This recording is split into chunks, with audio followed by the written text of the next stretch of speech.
بسم اللہ الرحمن الرحیم۔ معزز اور محترم سامعین و ناظرین، آج کی یہ ویڈیو نہایت اہم اور لرزہ خیز موضوع پر مبنی ہے کہ 3 قسم کے شوہر ایسے ہیں کہ جو مرتے ہی سیدھا قبر سے جہنم میں جائیں گے۔ یہ وہ سنگین معاملہ ہے کہ جس پر غور کرنا ہم سب کے لیے لازم ہے، کیونکہ 3 قسم کے شوہر چاہے ایک حج کریں یا پھر 100 حج کریں، جب تک یہ گناہ کرتے رہیں گے ان کی کوئی بھی عبادت قبول نہیں ہوگی۔ یاد رکھیے کہ یہ 3 قسم کے شوہر ایسے ہیں کہ اللہ تبارک و تعالی ان کی موت کے بعد فرشتوں کو حکم دے گا کہ ان کو قبر سے سیدھا جہنم میں لے جاؤ، اور جہنم کی بھی اس وادی میں جائیں گے جہاں نہ تو ان کی آواز کو سنا جائے گا اور نہ ہی ان کی چیخ و پکار کو۔ یہ وہ ہولناک انجام ہے کہ ایسے شوہروں کو جہنم میں دردناک عذاب تب تک ملتا رہے گا جب تک اللہ تبارک و تعالی چاہے گا۔ وہ 3 قسم کے جہنم جانے والے شوہر یہ ہیں۔ بسم اللہ الرحمن الرحیم۔ ناظرین کرام، 3 قسم کے شوہر ایسے ہیں کہ جو مرتے وقت قبر سے سیدھا جہنم میں جائیں گے۔ کیا آپ تصور کر سکتے ہیں کہ ایک شخص ساری زندگی داڑھی رکھے، 5 وقت مسجد میں اذان سے پہلے پہنچے، رمضان کے روزے یوں رکھے کہ پیاس اور بھوک کا مزہ ہی اس کی عبادت ہو، اور پھر بھی مرنے کے بعد اس کے لیے جنت کے دروازے بند کر دیے جائیں؟ کیا آپ تصور کر سکتے ہیں کہ ایک شوہر جو کہ حج کرنے جاتا ہے، توبہ پر توبہ کرتا ہے، پھر بھی جب اس کی روح جسم سے نکلتی ہے تو آسمان کا دروازہ بھی اس پر بند ہو اور زمین اسے قبول کرنے سے انکار کر دیتی ہو؟ کیا آپ نے کبھی سنا ہے کہ اللہ تبارک و تعالی کسی بندے کے بارے میں فرشتوں کو یہ حکم دے کہ اسے قبر میں آرام نہ دینا، نہ بخشنا اور نہ کوئی نرمی کرنا، بلکہ سیدھا جہنم میں پھینک دینا، اور وہ بھی جہنم کی ایسی وادی میں جہاں آگ سانس لیتی ہے، چیخیں دم توڑ دیتی ہیں اور اذیت چیخوں کی اجازت بھی نہیں دیتی؟ شاید آپ کہیں گے یہ تو کسی کافر کا انجام ہوگا یا کسی فرعون صفت ظالم کا، لیکن نہیں، یہ تو وہ شوہر ہیں جو بظاہر مسلمان ہیں، جن کی زبان پر کلمہ ہیں، جنہوں نے حج کیے، جنہوں نے صدقہ بھی دیا اور جنہوں نے نیکی کے کاموں میں بھی بڑھ چڑھ کر حصہ لیا، لیکن ایک ایسی چیز ان کی زندگی میں تھی کہ ایک ایسا سیاہ دھبا، ایک ایسا ظلم کہ ان کی تمام عبادت اس ظلم کے نیچے دفن ہو گئی۔ اور وہ ظلم ایسا ہے کہ اللہ تبارک و تعالی نے اس کے بارے میں فرمایا کہ میں خود اس عورت کے شوہر کا دشمن ہوں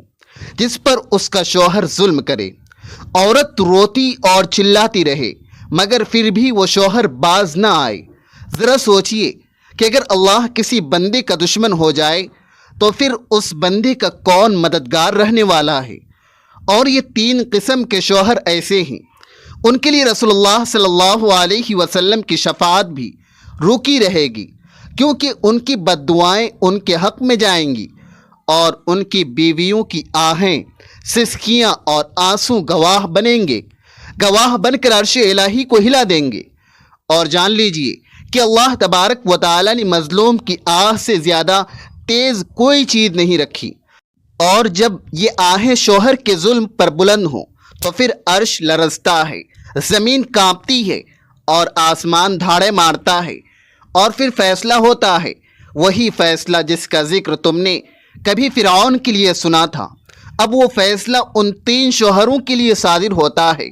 اللہ تبارک و تعالی فرشتوں کو حکم دیتا ہے کہ ان کی روح کو راحت نہ دینا، ان کی قبر کو سکون نہ دینا، ان کو جہنم کی اس وادی میں لے جاؤ جہاں موت بھی مہربان لگتی ہے لیکن وہاں موت بھی نہیں آتی۔ یہ 3 قسم کے شوہر اس طرح کے ہیں، ہو سکتا ہے کہ ان کی زبانوں پر ذکر ہو، ان کی شکلوں میں شاید نور ہو، لیکن دلوں میں ظلم چھپا ہو۔ ان کے ہاتھ دعا کے لیے تو اڑتے ہیں لیکن وہ انہی ہاتھوں سے گناہ بھی کرتے ہیں۔ ان کے سجدے لمبے ہوتے ہیں لیکن ان کی راتیں کسی کی چیخوں سے گونجتی ہیں۔ ناظرین کرام، اب آپ کو بتاتے ہیں کہ وہ 3 شوہر کون کون سے ہیں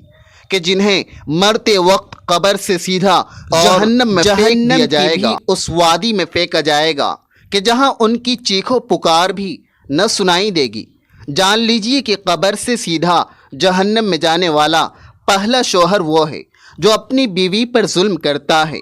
جان لیجئے کہ بیوی ایک امانت ہے، ایک ذمہ داری ہے، ایک رحمت ہے کہ جسے اللہ تبارک و تعالی نے شوہر کے سپرد کیا، لیکن وہ شوہر اپنی بیوی پر ہاتھ اٹھاتا ہے، اس کی عزت نفس کو کچلتا ہے، اس کے جذبات کو قتل کرتا ہے، اسے راتوں کو روتا چھوڑ دیتا ہے، اس کی روح کو زخمی کرتا ہے۔ وہ دنیا میں شاید مرد کہلاتا ہے، لیکن اللہ تبارک و تعالی کی نظر میں وہ بدترین ظالم کہلاتا ہے، اور ظالم کے لیے اللہ تبارک و تعالی کا بڑا ہی سخت فیصلہ ہے۔ قرآن کریم میں اللہ تبارک و تعالی نے ارشاد فرمایا کہ اور ظالموں کے اعمال سے اللہ کو غافل مت سمجھو، سورہ ابراہیم۔ ناظرین اکرام، جان لیجئے کہ بیوی پر ظلم صرف مارنا ہی نہیں ہوتا، بلکہ اس کے جذبات کو روننا، اس کا مذاق اڑانا، اس کو معاشی تنگی میں رکھنا، اس کی بیجا نگرانی کرنا، اس پر شک کرنا، یا پھر اس کو اس کے ماں باپ سے ملنے نہ دینا، یہ سب ظلم کی ہی قسمیں ہیں۔ جان لیجئے کہ حدیث نبوی صلی اللہ علیہ وسلم ہے کہ ظلم سے بچو، کیونکہ ظلم قیامت کے دن تاریکیوں کی صورت اختیار کر لے گا۔ آپ صلی اللہ علیہ وسلم نے حجۃ الوداع کے موقع پر فرمایا کہ اے اللہ گواہ رہنا، میں نے امت کو عورتوں کے معاملے میں نرمی اور حسن سلوک کی وصیت کی۔ حضرت ابن عباس رضی اللہ تعالی عنہ فرماتے ہیں کہ جس مرد نے اپنی بیوی کو مارا اور وہ بے گناہ تھی تو قیامت کے روز اللہ تبارک و تعالی اس کی انگلیوں کے پوروں سے لے کر اس کے کندھوں تک آگ بھر دے گا۔ جان لیجئے کہ حضرت علی رضی اللہ تعالی عنہ فرماتے ہیں کہ ظالم شوہر کی دعا آسمانوں سے واپس لوٹا دی جاتی ہے جب تک مظلوم بیوی اسے معاف نہ کرے۔ ناظرین اکرام، ایک ولی اللہ بیان کرتے ہیں کہ ایک شخص ہر سال حج کرتا، مگر خواب میں ہر بار اسے آواز آتی تو کبھی قبول نہیں ہوگا جب تک وہ عورت تجھے معاف نہ کرے جسے تو نے ہر رات رلاتے ہوئے سونے پر مجبور کیا۔ جب اس شخص نے اپنے ظلم کی معافی مانگی اور عورت نے دل سے معاف کر دیا، تب اسے خواب میں جنت کے دروازے کھلتے دکھائی دیے۔ جان لیجئے کہ ایسے شوہر کہ جو اپنی بیویوں پر ظلم کرتے ہیں وہ اللہ تبارک و تعالی کے یہاں نامقبول ہیں۔ ایک حدیث مبارکہ میں ہے کہ جس مرد نے اپنی بیوی کو تنگ کیا، اس کی راتوں کی عبادت اس کے منہ پر مار دی جائے گی۔ علامہ ابن قیم رحمۃ اللہ علیہ فرماتے ہیں کہ اللہ کے نزدیک وہ مرد سب سے ذلیل ہے جو خود تو نرمی چاہے لیکن عورت کے ساتھ سختی کرے۔ اے ظالم شوہر، اگر تو نے اپنی بیوی کی چیخوں کو سنا اور نظر انداز کیا تو یاد رکھو کہ اللہ تبارک و تعالی نے ان چیخوں کو لکھ رکھا ہے، اور وہ دن دور نہیں کہ جب وہی چیخیں تمہیں قبر میں گھیر لیں گی۔ یاد رکھو کہ تمہارے حج، تمہاری نمازیں، تمہاری داڑھی، تمہاری نیکیاں، سب نیکیاں اس وقت رائیگاں ہو جائیں گی جب تمہاری بیوی قیامت کے دن تمہارے خلاف گواہی دے گی، اور اللہ تبارک و تعالی جو کہ عادل ہے، اس کی عدالت میں اس مظلوم کی فریاد رائیگاں نہیں جائے گی۔ ناظرین اکرام، اب آپ کو بتاتے ہیں کہ قبر سے سیدھا جہنم میں جانے والا دوسرا شوہر کون سا ہے۔ جان لیجئے کہ دوسرا شوہر وہ شوہر ہے جو بیوی کا حق مارتا ہے، محبت سے محروم رکھتا ہے۔ بیوی کے دل میں ہمیشہ جو درد ہوتا ہے وہ اس کی زبان پر نہیں آتا، وہ صرف رو رو کر اللہ سے کہتی ہے، یا اللہ میرے شوہر کو تو نے رزق دیا مگر میرے حصے کو کیوں نہیں دیا، تو نے اسے دل دیا، محبت دی، مگر میرے لیے کیوں نہیں۔ بیوی کا حق صرف ایک چھت اور چند روٹیوں تک محدود نہیں ہوتا، بلکہ بیوی کو محبت، عزت، توجہ، وقت اور جذباتی سہارا دینا بھی شوہر کی شرعی ذمہ داری ہے۔ قرآن کہتا ہے کہ اور اپنی بیویوں کے ساتھ اچھے طریقے سے زندگی بسر کرو۔ یہ حکم صرف زبانی محبت کا نہیں بلکہ عملی محبت، مالی کفالت اور جذباتی احساس کا ہے۔ جان لیجئے کہ ایک بیوی جس کے شوہر نے اسے وقت نہ دیا، عزت نہ دی، محبت نہ دی، تو وہ تنہا روتی ہے، اس کی دعائیں آسمان چیر دیتی ہیں۔ نبی کریم صلی اللہ علیہ وسلم نے ارشاد فرمایا کہ آدمی کے گنہگار ہونے کے لیے یہی کافی ہے کہ وہ ان کا خیال نہ رکھے جن کا نان و نفقہ اس پر لازم ہے۔ ایسا شوہر جو خود کھائے، اچھا پہنے، اپنے ماں باپ اور بھائی بہن پر خرچ کرے، لیکن بیوی کو نہ اچھا کھلائے، نہ اسے وقت دے، نہ محبت دے، اور نہ ہی بیوی کو دینے کے لیے اس کے پاس پیسہ ہو، تو ایسا شخص اللہ تبارک و تعالی کے نزدیک خائن ہے۔ جان لیجئے کہ ایک حدیث مبارکہ میں ہے کہ اللہ تبارک و تعالی ہر نگہبان سے پوچھے گا کہ اس نے اپنی رعیت کی حفاظت کی یا پھر ضائع کر دی۔ ناظرین اکرام، جان لیجئے کہ حضرت سفیان ثوری رحمۃ اللہ علیہ کے پاس ایک عورت آئی اور کہنے لگی کہ میرا شوہر عالم دین ہے مگر مجھے مہینوں کچھ نہیں دیتا۔ آپ نے فرمایا اگر وہ عالم ہے تو عالم نار ہے، کیونکہ علم کے باوجود اللہ کے بندوں کے حقوق کو پامال کرتا ہے۔ اور پھر فرمایا جو شخص بیوی کا نان و نفقہ بند کر دے تو اللہ تبارک و تعالی اس کا رزق بند کر دیتا ہے۔ جان لیجئے کہ حضرت عمر رضی اللہ تعالی عنہ فرماتے ہیں کہ اگر کوئی مرد بیوی کا حق نہ دے تو اسے کوڑے مارے جائیں گے، کیونکہ وہ اللہ تبارک و تعالی کے بندے پر ظلم کر رہا ہے۔ اسی طرح امام ابن تیمیہ رحمۃ اللہ علیہ فرماتے ہیں کہ بیوی کا نفقہ دینا فرض عین ہے، اور جو مرد اس سے غفلت کرے وہ اللہ کا نافرمان اور ظالم ہے۔ جان لیجئے کہ اسی طرح ایک اور حدیث مبارکہ میں آتا ہے کہ مرد ہی اپنے گھر کا نگراں ہے اور اس سے اس کی رعیت کے بارے میں سوال کیا جائے گا۔ ذرا سوچو کہ اگر قیامت کے دن تمہاری بیوی بچے تمہارے خلاف گواہی دیں گے کہ یہ ہمیں رزق بھی نہیں دیتا تھا، محبت بھی نہیں دیتا تھا، تو تمہارے وہ حج، تمہاری نیکیاں، تمہاری نمازیں، سب کچھ وہاں پر راکھ ہو جائے گا۔ ناظرین اکرام، اب آپ کو تیسرے ایسے شوہر کے بارے میں بھی بتاتے ہیں کہ جو قبر سے سیدھا جہنم میں جائے گا۔ جان لیجئے کہ ایسا شوہر جو اپنی بیوی کو بے پردہ اور دوسروں سے تعلقات رکھنے دیتا ہے یا ایسا کرنے پر مجبور کرتا ہے، یہ شوہر بظاہر مہذب اور ماڈرن، خوش مزاج اور اوپن مائنڈ کہلانے والا انسان ہوتا ہے، یہ بیوی کو آزادی کے نام پر پردے کی کھلی چھوٹ دے دیتا ہے۔ اس کی بیوی بے پردہ باہر جائے، دوسروں سے تعلقات قائم کرے، محرم نامحرم کی تمیز نہ رکھے، اور یہ شوہر خاموش تماشائی بن کر اس بے حیائی کو اعتماد کا نام دے دیتا ہے۔ کیسا اندھیرا ہوگا اس گھر کے اندر جسے یہ شوہر خود اپنے ہاتھوں سے جہنم کی آگ کے لیے تیار کر رہا ہے۔ قرآن مجید میں صاف صاف یہ بیان کیا گیا ہے کہ اے ایمان والو، اپنے آپ کو اور اپنے گھر والوں کو آگ سے بچاؤ،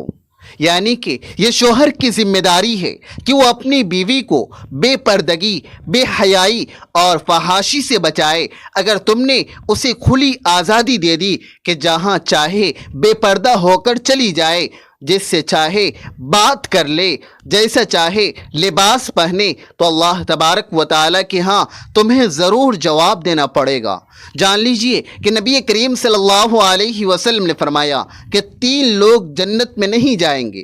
والدین کا نافرمان، دیوس جو غیرت نہیں رکھتا، اور مردوں کی مشابہت اختیار کرنے والی عورت۔ جان لیجئے کہ دیوس وہ ہے جو اپنی عورت کی بے حیا طرز عمل کو برداشت کرے، غیر مردوں سے تعلق پر خاموش رہے یا خود اس کی حوصلہ افزائی کرے۔ یہ وہ شوہر ہے کہ جو خود تو اپنے گھر میں ہے لیکن اپنے گھر کی کسی بھی چیز کی اسے پرواہ نہ ہو، اور اس نے ہر کسی کو کھلی چھوٹ دی ہو، یعنی کچھ بھی اپنے اختیار میں نہ لیتا ہو۔ جان لیجئے کہ ایسا شوہر جب قبر میں جائے گا تو قبر اسے دباتے ہی پکارے گی: اے وہ جس نے میرے رب کے احکام کو توڑا، تو نے اپنی بیوی کو بازاروں، میلوں، سوشل میڈیا اور بے حیا حلقوں میں جھونکا، تو اب میری گہرائیوں میں تڑپتا رہا۔ ناظرین اکرام، حضرت علی رضی اللہ تعالی عنہ فرماتے ہیں کہ غیرت کا نہ ہونا انسان کو حیوان بنا دیتا ہے، اور جو شوہر اپنی بیوی کے بے پردہ نکلنے پر خاموش رہے وہ اپنے ہاتھوں سے اپنی نسل کو جہنم کی طرف دھکیلتا ہے۔ حضرت حسن بصری رحمۃ اللہ علیہ کے پاس ایک شخص آیا اور پوچھا، میری بیوی ہر وقت غیر مردوں سے بات کرتی ہے، باہر گھومتی ہے، میں کچھ کہوں تو لڑتی ہے، میں خاموش رہتا ہوں۔ آپ نے فرمایا، تیرا خاموش رہنا تجھے دوزخ کا ایندھن بنائے گا، کیونکہ اللہ تبارک و تعالی نے تجھے قوام یعنی ذمہ دار بنایا ہے، تماشائی نہیں۔ ایسا شوہر جو یہ کہتا ہے کہ بیوی کی مرضی ہے، میں زبردستی نہیں کرتا، اور یہ کہہ کر اپنی ذمہ داری سے جان چھڑا لیتا ہے تو وہ دراصل شیطان کا دروازہ کھول دیتا ہے۔ جان لیجئے کہ پیارے آقا صلی اللہ علیہ وسلم نے فرمایا، مرد اپنے گھر کا نگراں ہے اور اسے اس کے ماتحتوں کے بارے میں سوال کیا جائے گا۔ اگر شوہر نے بیوی کو پردے کا پابند نہ بنایا، غیر مردوں سے روکنے کی کوشش نہ کی اور حیا کا ماحول نہ بنایا تو قیامت کے دن بیوی کی ہر بے حیائی کا گناہ شوہر کی گردن پر ہوگا، اگرچہ خود ظاہری طور پر نمازی، حاجی یا پھر متقی ہی کیوں نہ ہو۔ جان لیجئے کہ امام غزالی رحمۃ اللہ علیہ فرماتے ہیں کہ شوہر اگر اپنی بیوی کے بے حجاب نکلنے پر راضی ہے تو وہ گواہ رہے کہ خود بھی اس کا گنہگار ہے اور اس پر بیوی کے اعمال کی پکڑ بھی ہوگی۔ ایسا شوہر چاہے 1000 حج ہی کیوں نہ کر لے، جب تک وہ اپنی بیوی کی بے حیائی کو روکے گا نہیں تب تک یہ نامقبول ہوں گے، کیونکہ یہ وہ کھلا گناہ ہے کہ جسے وہ روک سکتا ہے مگر روکا نہیں۔ جب ایک شوہر اپنی بیوی کو بے حیائی اور بے پردگی کی کھلی چھوٹ دے دیتا ہے تو وہ در حقیقت نہ صرف اپنے گھر کو تباہ کر رہا ہوتا ہے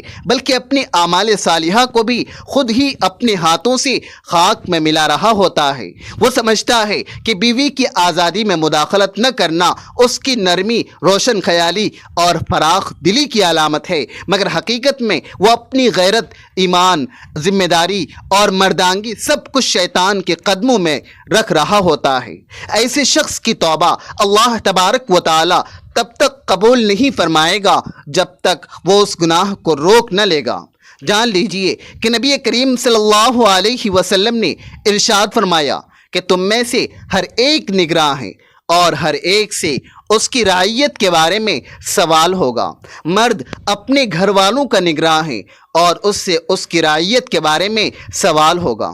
اس حدیث مبارکہ میں واضح طور پر مرد کو گھر کا نگراں قرار دیا گیا ہے۔ اگر اس کی بیوی بے حیائی کی راہ پر ہے اور وہ خاموش رہتا ہے تو اس کی خاموشی مجرمانہ غفلت ہے۔ اس کی برداشت قیامت کے دن اس کے گلے کا توق بنے گی جب وہ کہے گا، یا اللہ میں نے توبہ کی تھی، حج کیے تھے، صدقہ و خیرات کیا تھا، تو فرشتے اسے دھتکار کر کہیں گے، لیکن تم نے وہ گناہ دیکھا جسے تم روک سکتے تھے مگر تم نے روکا نہیں۔ جان لیجئے کہ اللہ تبارک و تعالی ایسے لوگوں پر لعنت بھیجتا ہے جو برائی کو دیکھ کر بھی اسے روکتے نہیں ہیں، اور جو شوہر اپنی بیوی کی بے حیائی پر خاموش رہتا ہے تو ایسا شخص دیوس کہلاتا ہے۔ اور نبی کریم صلی اللہ علیہ وسلم نے دیوس کے بارے میں ارشاد فرمایا کہ دیوس جنت میں نہیں جائے گا۔ حضرت عبداللہ ابن مسعود رضی اللہ تعالی عنہ فرمایا کہ اگر مرد بیوی کے بے پردہ نکلنے پر راضی ہے تو وہ خود اللہ تبارک و تعالی کی نافرمانی میں شریک ہے، اور اللہ تبارک و تعالی شریک گناہوں کو بخشنے والا نہیں ہے جب تک بندہ خود الگ نہ ہو جائے۔ یاد رکھیے، اگر بیوی کسی گناہ میں مبتلا ہو اور شوہر اس پر کوئی ایکشن نہ لے بلکہ اسے اعتماد، آزادی اور اپنا حق کہہ کر قبول کرتا رہے تو گویا بیوی کے ہر گناہ پر مہر لگا رہا ہے، اور جب شوہر خود ہی اس گناہ میں رضامند ہوگا تو وہ قیامت کے دن کس منہ سے کہے گا، میں تو نیک تھا، میں تو نمازیں پڑھتا تھا، حج کرتا تھا، صدقہ کرتا تھا۔ جان لیجئے کہ بندے کی توبہ اللہ تبارک و تعالی اس وقت قبول کو فرماتا ہے جب بندہ اپنے اس گناہ کو ترک کر دے، اس پر شرمندہ ہو اور آئندہ اسے نہ کرنے کا عہد لیکن جو شخص روزانہ اپنی بیوی کی بے حیائی پر بھی خوش ہو اور پھر اللہ تبارک و تعالی سے توبہ بھی کرتا ہو تو جان لے کہ اس کا یہ عمل دھوکہ ہے، فریب ہے۔ اللہ تبارک و تعالی فرماتا ہے کہ بے شک منافق جہنم کے سب سے نچلے طبقے میں ہوں گے۔ جان لیجئے کہ اللہ تبارک و تعالی نے مرد کو قوام اس لیے بنایا ہے تاکہ وہ اصلاح کرے، قیادت کرے، نہ کہ خاموش تماشائی بن جائے۔ اس لیے ہمیں خود بھی اپنے گناہوں سے روکنا چاہیے اور اپنے آس پاس کے لوگوں، اپنے بیوی بچوں کو بھی گناہ سے روکنا چاہیے۔ اللہ تبارک و تعالی سے دعا ہے کہ نیکی کی بات کو سننے، سمجھنے اور اس پر عمل کرنے کی طاقت اور توفیق مرحمت فرمائیں۔ میرا سنانا اور آپ کا سننا اپنی بارگاہ میں قبول اور منظور فرمائیں، آمین یا رب العالمین۔ محترم ناظرین کرام، آخر میں آپ سے درخواست ہے کہ میری اس معلوماتی ویڈیو کو لائک اور شیئر کر دیجئے اور ہمارے اسلامی اور اصلاحی چینل کو سبسکرائب کر لیجئے۔ جزاک اللہ خیرا کثیرا۔ اللہ تبارک و تعالی ہم سب کا حامی و ناصر ہو۔ ناظرین، امید ہے کہ آج کی اس خصوصی پیشکش نے آپ کے ایمان کو تازگی بخشی ہوگی اور ہمیں اپنی ذمہ داریوں کا احساس دلایا ہوگا۔ دعا ہے کہ اللہ تبارک و تعالی ہم سب کے گھروں کو امن اور سکون اور حیا کا گہوارہ بنائے اور ہمیں ظالم بننے سے بچائے، آمین۔